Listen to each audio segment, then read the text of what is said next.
I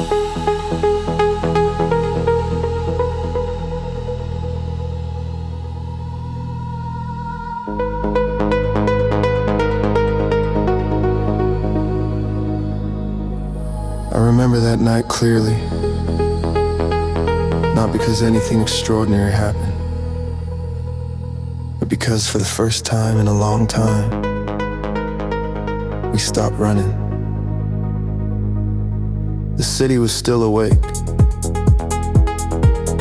Rain on the pavement, neon bleeding into puddles. Everybody chasing something they couldn't explain. And there you were, standing outside the tiny corner shop with your hands buried in your sleeves, like you were trying to disappear from the world quietly. You asked me for a lighter. I didn't smoke, but somehow we still talked for 3 hours. You told me people only listen halfway these days, that everybody's scrolling, moving, escaping, but nobody's arriving anywhere.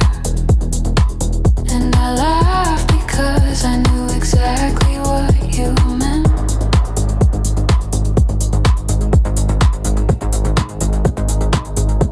We spoke about childhood like it was another country, about old friends we don't call anymore, about fathers growing older, about mothers pretending everything's okay. And somewhere between the silence and the passing headlights, I realize some strangers feel more like home than people you've known forever.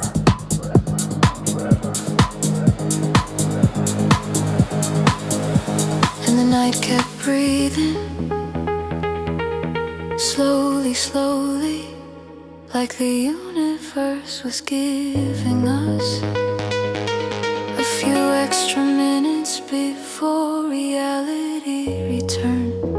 No destination, no grand ending, just two souls resting for a moment in the middle of all the noise.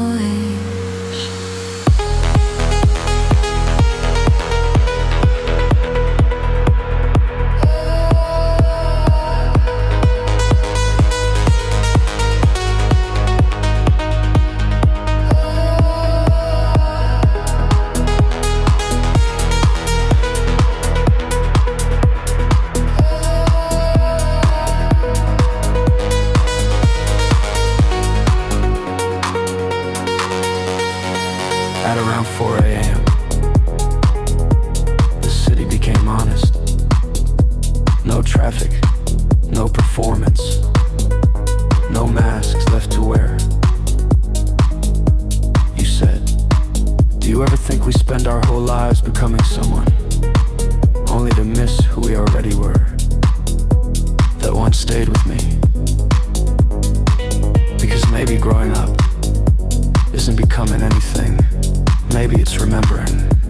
Remembering the kid who laughed too loud, the dream you abandoned because it sounded impossible, the version of yourself before the world taught you fear. And for a second, everything felt still, like time itself sat down beside us. No past, no future, just this moment, this breath, this life, this life, this life, this life.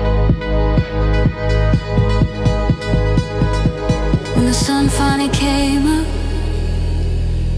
you hugged me like an old friend and walked toward the station without looking back. I never saw you again, but sometimes late at night, when the street